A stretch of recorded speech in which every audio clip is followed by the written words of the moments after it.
Okay, this is part two of thinning points down using percussion, and I'll probably make a couple finished products out of these and come back and do it once I thin them down.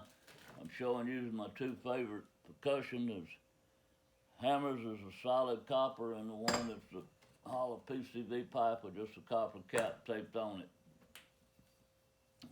The number one, I didn't use nothing but the copper PCV pipe. It's a copper cap put on. With this one, it's a little thicker. I can still use the bigger PC pipe. I don't have as much control when it gets up past 2 inches. I have a hard time being accurate with it. So I'm pretty accurate with this. So I like using it.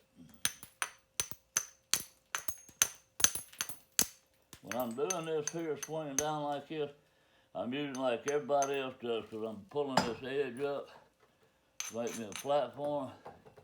But when I get ready to strike that platform, I'm going to strike it on the side of this. I'm going to come down like this and hit it on the side. That gives me a much flatter surface to hit on, and I can get into tighter areas, and I'm moving more mass, and I can really thin quicker.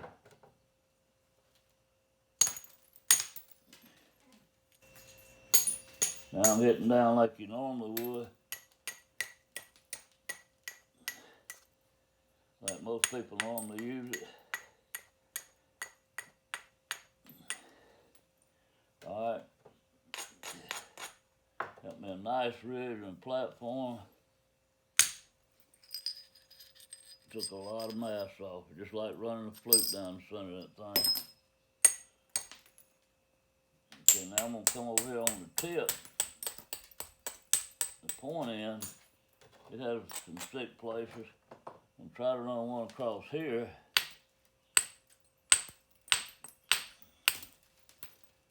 And that did not work.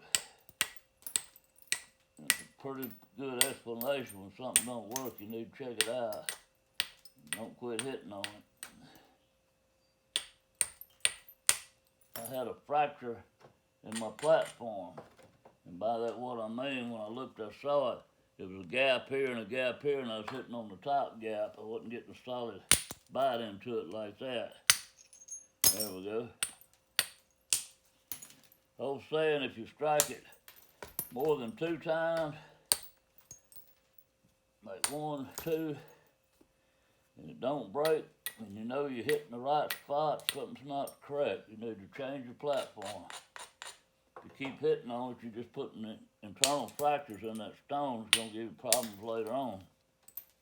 And I do that all the time, just keep hitting on it. I don't know, your mind gets focused on trying to make it break, and you don't think about stopping and redoing it and setting it up again.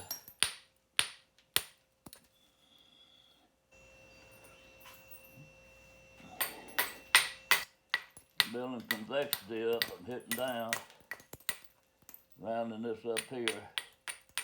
Then I'm going to come back and get me some platform set up. This is not a real good platform right here, but since it's on the point, if I mess up, it don't give me any trouble. I'm going to try to run it here. That did good. That one did good. That one did real good. Now, this is where I stroked. My first one was right here. So now I pull this edge up. And I'm going to grind it, and I'm going to follow this ridge coming back this way. And I'm hitting down with the side of my billet, just coming straight down.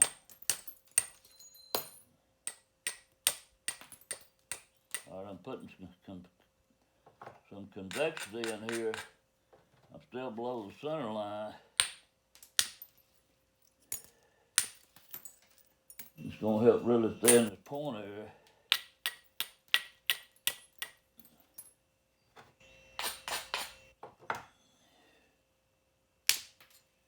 And I'm going to come across there. I'm going to thin this base a little more. Then I'm going to go to my hollow copper billet, because it's just easier for me to control it. Pretty doggone good. I'm going to start out with an inch. I'm going to try it. If it works, I'll stick with it.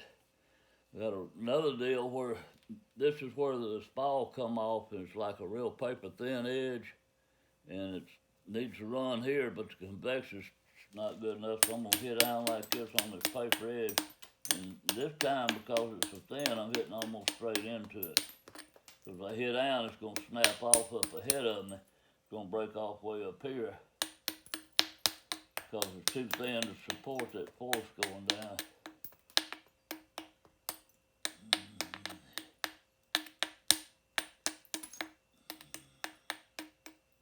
Now I got my little convexity built up. And what it should do, it's hard for me to look at something and tell high and low areas. I've always had that problem. But it should run and take a flake out right in here, something like this. Is what it should, because I got a ridge right there.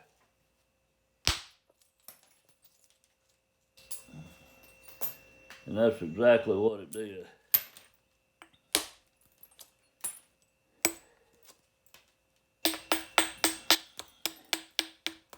Now if you'll notice on this one, I'm trying to move a lot more mass, and it's like an inch billet, and I'm hitting a lot harder. Come down and whopping that some of them, where when I was finishing that other point up on part one, that other preform, I was showing how I just barely tapped like this, and I was getting good results. And that's, I was tapping just about this hard. And what I'm doing now is just setting my platforms up, so I don't hit it very hard. But I was moving long flakes, just barely tapping on it when I got it real thin.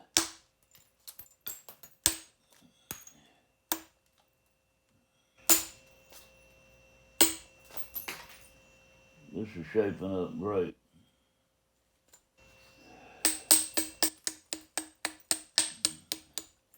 This rock works extremely well.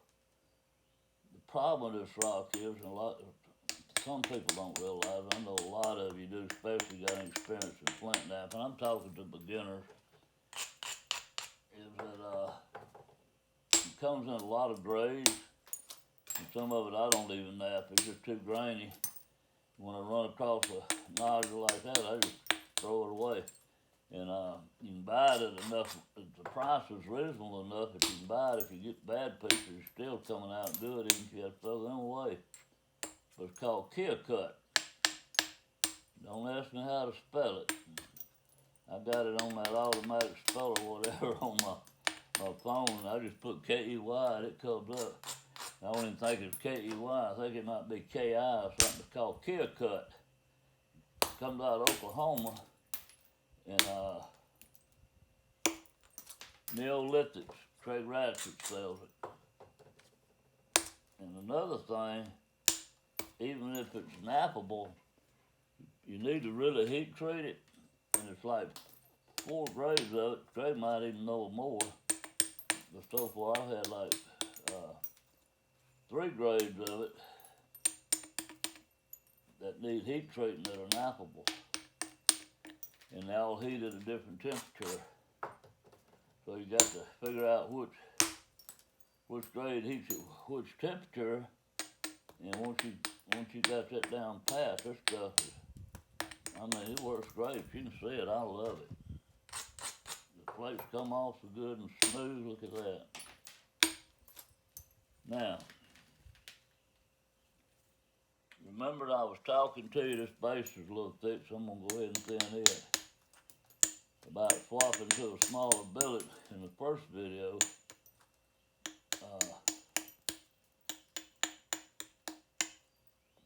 And it's time to swap. I'm probably going to quit on this one.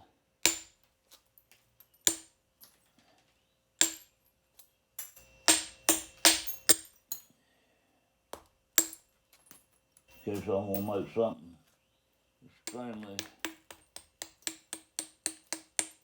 neat. I mean extremely neat, like a, I don't know, a rambling now, trying to think a Cumberland point is what I'm trying to say. They weren't made out of this material, but we're gonna do some videos on fluting. It's going along with this, and we might make a Cumberland and Clovis and a Folsom and use different techniques.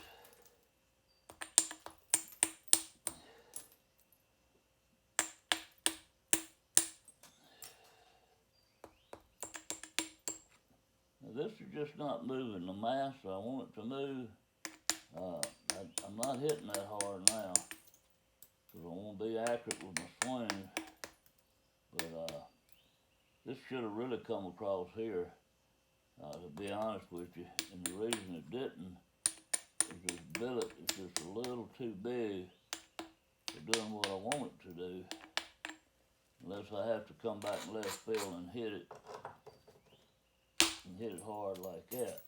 Now I don't want to do that, because I'm not as accurate when I hit real hard.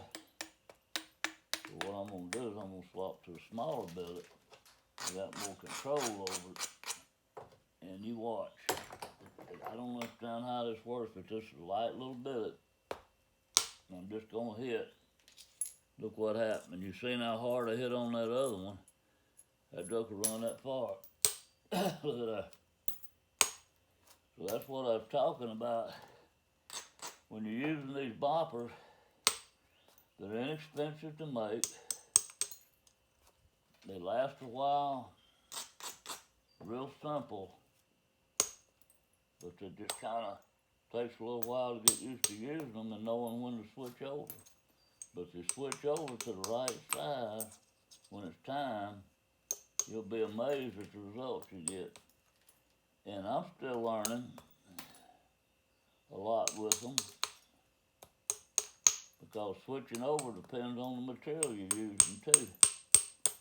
If I'm using Georgetown, I stay with the bigger one a lot longer than I do on this, because this material flints. This material naps so much better. The flakes come off here. You don't have to hit near as hard. And I'm going to try to run this one, get this little hinge out, and I'm just going to come down like that and then went all the way across, barely tapping it. Now, if this was Georgetown, I would probably still be using like a 3/4 of an inch. I wouldn't be down to the small one here. And I would be getting the same result. If I went to the smaller one, I probably would not be getting the result, because I'd have to be hitting too hard with it. I know it sounds stupid. You think the heavier something is, you wouldn't have to hit it hard. But it works for backwards disease, at least for me it does. It might be because I'm backwards. Who knows? And I'm no expert at any of this, I promise you I'm not. I'm still learning. I learn every day. One of the things I learned is when we started back in the 70s, late 60s and early 70s, we thought we knew exactly how everything was done. You couldn't tell us. Well, you couldn't tell me. You might could have some of them other nappers. But I know a few of the old timers that would argue with you. That's not the way that was done. Well, we were not there. We can put a microscope under it and study the flake patterns and all that kind of stuff. But we don't know what they did. All we got is a little bit of writing and a little bit of testimonies of how, but the next person a continent away or 4,000 miles away up in the mountains in the United States or in Florida working coral, they might have used a different method. So I learned real quick. When I used to tell people this is exactly the way it was done, I can't do that. We just assume. You know what that means when you assume. You've heard that story.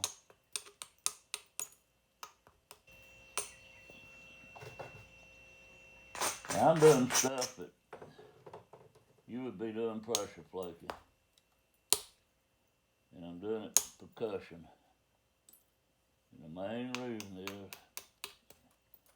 pressure flaking really hurts my fingers and my wrist. I ain't use the issue stick or anything. It's just I've done it so long over the time period. I've got, I'm sitting there talking and didn't even notice this. I was working up here, but I got a little place where I had a crushed edge right here. This is going to be flaked out anyway. I'm going to go way past this making this point.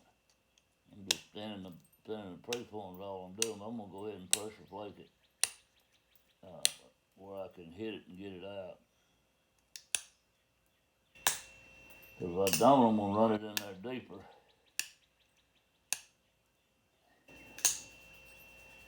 And the way I get it out, and I explained it to you in another video, when you have a bad hinge on the edge, you come around it. I'm going to draw it out with this pencil. You come behind it like this. You hit here, and your plate runs this way, and you hit here, and your plate runs this way. So what you're doing is you're coming behind it. And to do that, I set up a platform right here, and I'm going to hit this way. And it went right to that pencil line. Now watch it take that pencil line out. Now I got me a little dip in it there where I can hit that isolated nipple.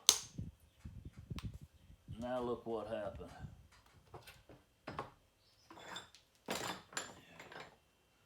Well, I thought I laid my pencil right there, and I guess I did. Yeah, here it is.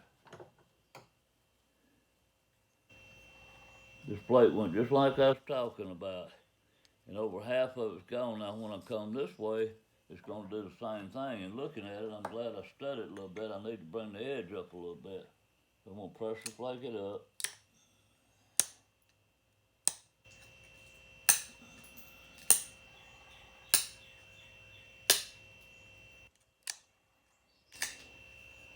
Made me a little low dip area. And what I mean by low dip, I kind of use it in. I'm going to hit right here and run this way. Try to catch that plate. And it broke off. You can see what happened. I'm going to try to show you. I struck here and I'm running this way, and you see that plate? That plate went that way. See where it's got the pencil mark? Now I just got a little bitty, almost like a isolated platform. I could hit straight down and 80% sure I could take that out. And I'm gonna show you what I mean by hitting straight down. I'm not, but I'm gonna explain it to you when I get my platform. I'm dulling my edge a little more here. I'm gonna hit on.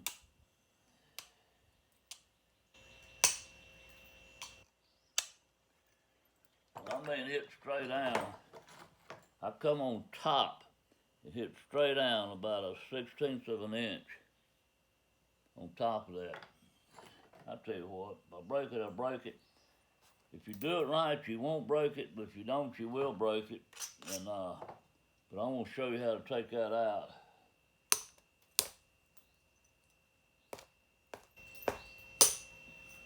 It's gone. And I hit straight down on it.